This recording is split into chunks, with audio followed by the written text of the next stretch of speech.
Hey everybody, welcome to Adam Live. It is March 23rd, Wednesday at 2 p.m. Today we are talking about this, clutter. That's a hard subject for a lot of people. I know it's a hard one for me, and I've been going through this learning about clutter this past year. And today I want to talk a little bit about clutter and the effects it has on our lives and some tips to help you declutter your life. But before I get into all of that, I want to first talk to you about Adam Live. This is not just a video. This is meant to be engaging. I want you engaging with me. Watch the video. Even if I'm not live, make comments, ask questions, give tips, help the community out, especially with this subject. We all have a hard time with clutter. So today, I want to address that and maybe spur some conversation about ways that you actually help yourself to declutter your home. I'm still in the process of doing that with my life and throughout, and not just your home and your stuff, but overall, everything that you have. Your bills, your life, your money, your things, your vehicles, the yard, everything that you have that's cluttering your life. So please engage with me, watch this video, share it, and hopefully maybe we can help some people de-stress and change the way they handle things in a way, because it can be very daunting and overwhelming sometimes. So today we're going to talk about cluttering. So I want to be fun. Might be a little bit convicting, but for the most part, hopefully it's fun. So, and as always, please watch until the end. There'll be a subscribe button that comes up. Please subscribe to this video, and we'll go from there. And you can see this whenever I go live. I'm trying to do this every Wednesday at 2 p.m. That way we can kind of keep building this following.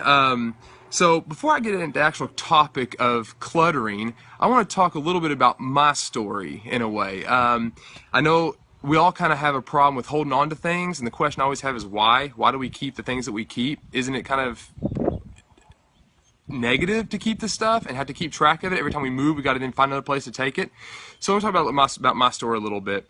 By this time last year, I kind of got to the point in my life where I wanted to simplify. I was kind of a yes man. So anything that I wanted to do or say, or anything that people wanted me to do, I would just say, yeah, I'll do it. I'll go for it. Or, yeah, let's do this, or yeah, let's buy that. And we ended up accumulating stuff, and I got myself overworked. I got involved in so many different things, and I couldn't keep track of it all. So I realized I was doing a disservice to myself and to my family and to my kids and everybody around me, the people that worked for me, the people around me, and I didn't want to be that way anymore. I wanted to be more level-headed, more dependable. So I began to declutter my life, and so that's kind of my story. And one of the interesting things I've always found out about clutter that's kind of interesting is, do you remember the actual events of your life or the things you bought in your life? And it brought me back to a time in my life where my wife and I had just gotten married. We've been married for maybe 8 months or so, maybe longer than that. And then we decided to go out west to help out the family business and travel. And my wife was pregnant with my first son, and we went out west. And as I was thinking about that trip, I can't remember the things that I bought on that trip. I don't remember the items, the little souvenirs, little tchotchkes that everybody wants to buy when they go on a trip. I have no idea what those are anymore. I don't remember them. I do know that I kept them because of the memories associated with them, but I realized I really did not need that item to remember that event. So what's more important, the events you do in your life or the actual thing you bought? What do you remember the most? And I began to realize about that trip, I do not remember the things I bought. I remember what we did. I remember going to the Grand Canyon, the Space Needle, Mount Rushmore. I can almost recall those things to full detail about what it was like. I remember camping, visiting friends and family. I can recall all those things, but I can't tell you what I ate. I can't tell you what I bought. I can't remember any of those things. But for some reason, in our ability, we want to hold on to things. We like to collect. We want to keep it. So whatever it is about that. Now pictures is a whole different matter, and digital pictures have kind of changed that a little bit. It's made it a little bit easier to maintain the memories. But what would you rather spend your money on? The actual things that you remember and have value and you pour into other people's lives, or things that you just keep because you've always had them and you don't know what else to do with them and you just keep them? So So today I want to talk about that. Before I get into actually the tips on how to declutter, I want to go over some fun little statistics about the headache of clutter and what it can actually do to your life. So I'll get into that. Bear with me as I read. Some people don't like me to look down, but I'll do it anyway. All right, so this is the statistics of clutter, and it was written by Joshua Becker, and he does this blog. It's called the minimalist.com, and he's got some really cool things in there about just minimizing your life, not going to the extreme where you live like with one pair of shoes and one shirt and all those things. No, he goes down to where just basically simplifying your life, keeping what you really do need and getting rid of the stuff you don't need. So here's some of the statistics that he's pulled that I found kind of interesting. The U.S. Department of Energy reports that 1/4 of people with 2-car garages have so much stuff in there that they can't park a car. Yeah, I would say that's true. I would say that's definitely true. They definitely can't park the cars in the garages.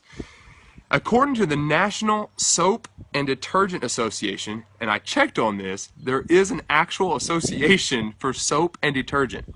Go figure.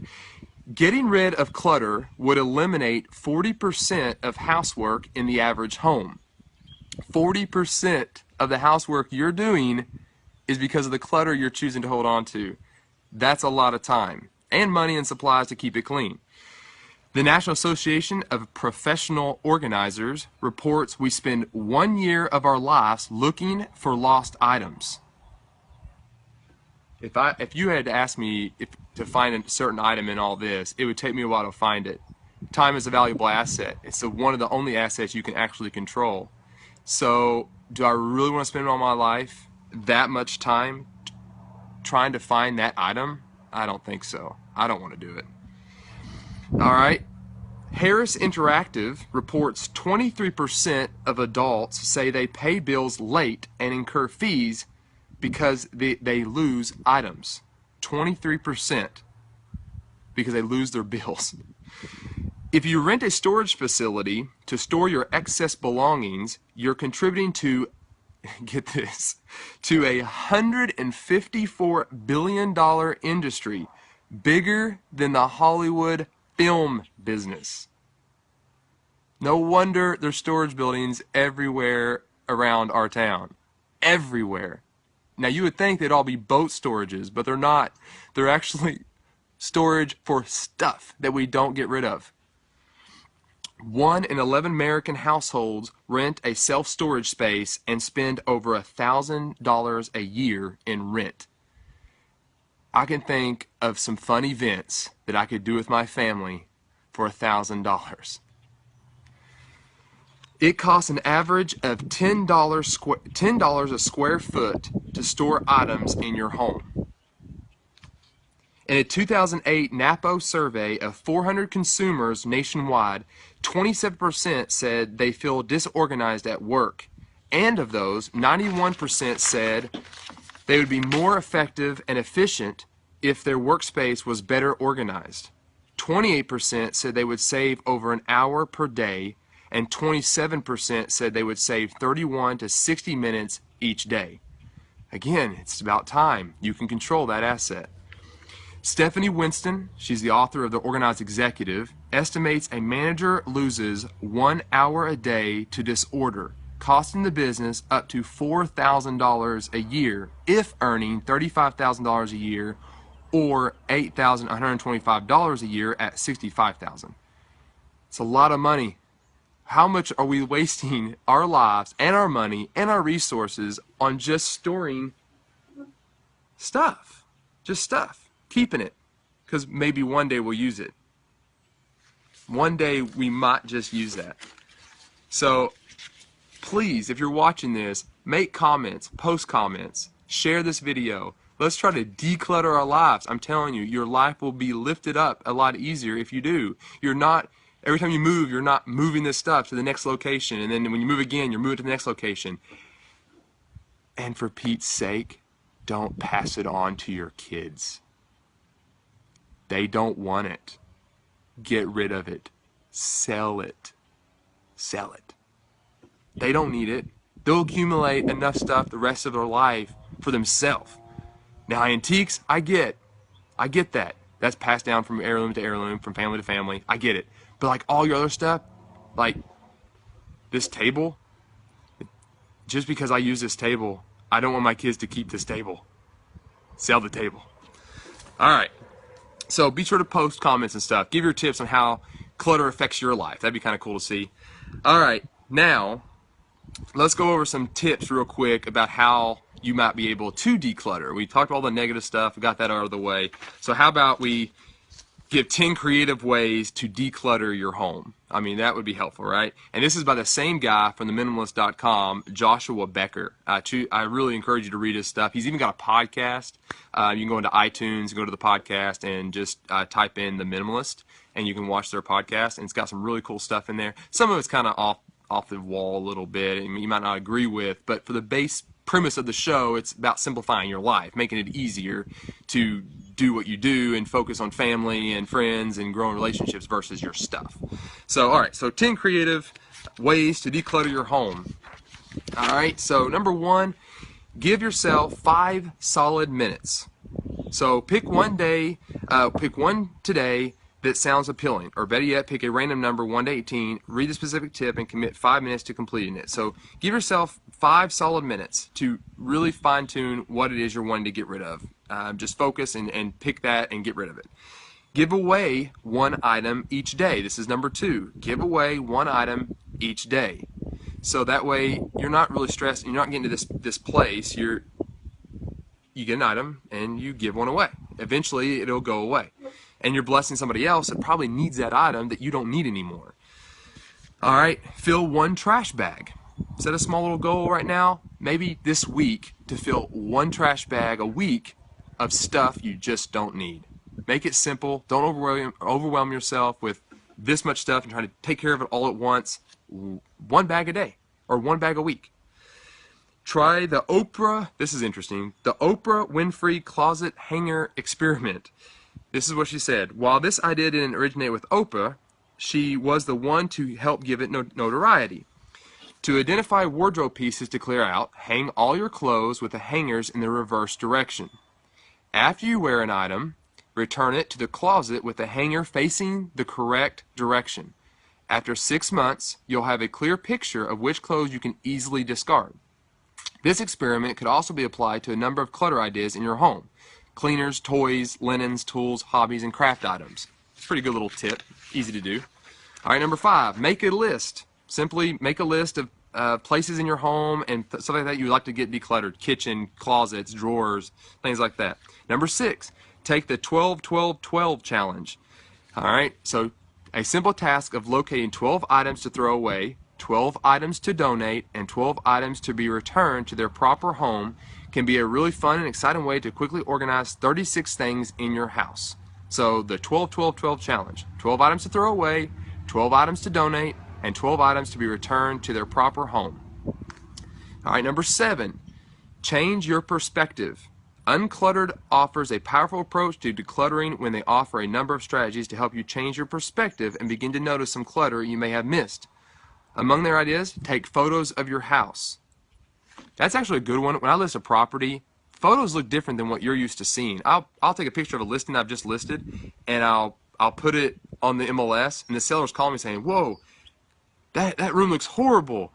I need to clean it up before you come and take a picture." It looks different, so your perspective changes a little bit. So take a picture of it. I think that's a good one. All right. Let's see here. All right.